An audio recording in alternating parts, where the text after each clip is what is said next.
وای تاسو پس مکه والا رحم وکي، اسمان والا په تاسو رحم وکي. تاسو دا ویډیو ویني کنه، دا مولوی صاحب ولاړ دی تراوی ورکي تراوی او ګوره دی پښو په وجه الله یو خزه جهنم ترته ولید. ښه روایتو کې راځي دا مولوی صاحب ولاړ او شاده بس ډیر درون جماعت ولاړ لې او غالبا تراوی کوي. مولوی صاحب خسته आवाज الله ورکړي او دا پښو غیر اختیاري راغلی دا مولوی صاحب تبره وخت تلا او تاسو ګوري کنه چې په دې وګو او په دې سټ ورل داسې لوبه شان کوي. مولوی صاحب ماشاءالله ځان ته داسې په قلار را چوته کړل، دا غیر اختیاري ده. نو جناب اسلام دې باره کې سوې کنه، زما اسلام نه دی، زما اسلام یو سیز هم نه دی پریخي، هر یو سیز له یو عزت ورکړی دی. یو نه که خزه وګوره په دې کورونو کې موږ د زناور ساتو، اکثر دا توتیان شو دا خاروګان شي وغیرہ کنه، او اس کو دغه توتیان او خاروګانو حق صحیح ادا کې مطلب او بول صحیح ورکه ګرمه د یخنی خیال ساتي نو بیا د زناور ساتلې شي په کور کې ښه، او کونه د ګرمه د یخنی خیال نه ساتلې او لګي تندې به تیریږي بیا به ګوره ګناه ده، کبیره ګناه ده او کنه جاندار دي دا. نو یو نه که خزه و نه کا او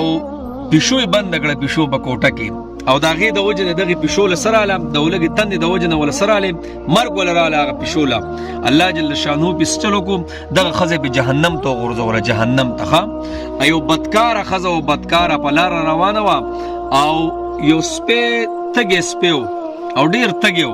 او یو کویا شانتی وو داغه په غاړه باندې د عجب او خلک داسې ته پته ولګی چې دا سپیس دی د تګې شوی دی موزه وغیرہ سره هغه وبره ویستلې هغه سپی په موړ کو کنه. نو په دغه سپی په وجه الله جل شانو داغه سوکړه داغه بخشش وکړو. نو جناب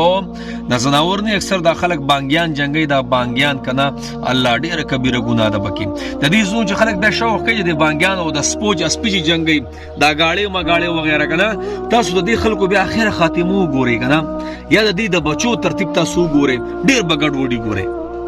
سوچو کوي ډیر بغړ وډي لګ نه ډیر غړ وډي دا ولې دا هزار دی هزار دې زناورو هزار دی، یوازې انسانان هزار نه کوي، یوازې مسلمانان هزار نه کوي، د دې زناورو ډیر عجیب هزاري ډیر په دې باندې الله جل شانو خپکی. زکه چې میګی نه میګی سليمان السلام دور کې میګی आवाज وکړو د خپل قوم خدمت وکړو چې دن نشه ګوره د سليمان السلام په وجه روان دي چې د خپل لاندې منکی. نو دغه میګی د خپل قوم خدمت وکړو کنه الله جل شانو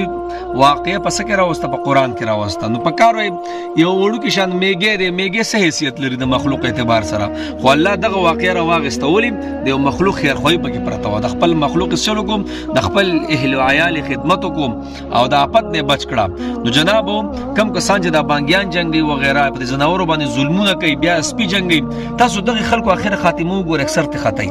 یا د بچو کې ډیر ازاری خلک راغلي یا په خپل دا ډیر ازاری د لاسونه ډیر شریر خطرناک کارونه کوي. تاسو سرچ وکړئ خام پوه شو چې خلک په دغه گاڑی علي او پیسې پیالي. نو جناب غرض مې دا دی چې په دې زناورو باندې رحم کول پکار دي، کو په دې موت رحم کو کنه الله به موت باندې رحم وکړي. ځکه حدیث مبارکو کې راځي چې تاسو پس مکه ول رحم وکړي اسمان ولو پتا سو رحم وکړي. په خبره پوه شئ. نو جناب دا ویډیو می مقصد مې دا دی کنه چې هر کله خلک د زناور ساتینو د ګرمۍ د یخنۍ د اوبو د خوراک د دې سونو تنظیم ورلکوي. ډېر خلک رابطو کې مولوی صاحب کور کې توتیان دي وغیرہ خاروګان ماروګان دي کنه، نو دې کې به عذابي کو نام نو چې د ګرمۍ د یخنۍ سکه خیال ساتي نو بیا به څه نشته او کو نه دي زونو خیال نه ساتي کنه نو ګور بیا کبیره ګناه ده. الله په جهنم تم رسول دي او الله په جهنم نه راچت کړي مخلوق الله جنت رسول په دې زناور باندې ښه. نو رحم په کو سیدا الله امر خوشاله کوي هر ځکه چې داسي اکثر زموږ د یورپ سره چې د سومر کسان دي دوی دغه وغیرہ ساتي دا پښوګان وغیرہ. نو جناب خیال ساتي دي زونو خیال ساتي ښه الله بدل په دې مجر درکې ښه ګور په دې مخلوق باندې خیال ساتل ځکه د قرباني سارو مخه ته بل سروې نه لاله دا مخه ته چاړه نه تیر کې دا ولي دا مخلوق ته کنه دې ته پته لګي دې ته یو قسم لا تکلیف ملاويږي. زما شریعت د دین منع کړی ده ښه ان شاء الله کو به ان شاء الله الله امر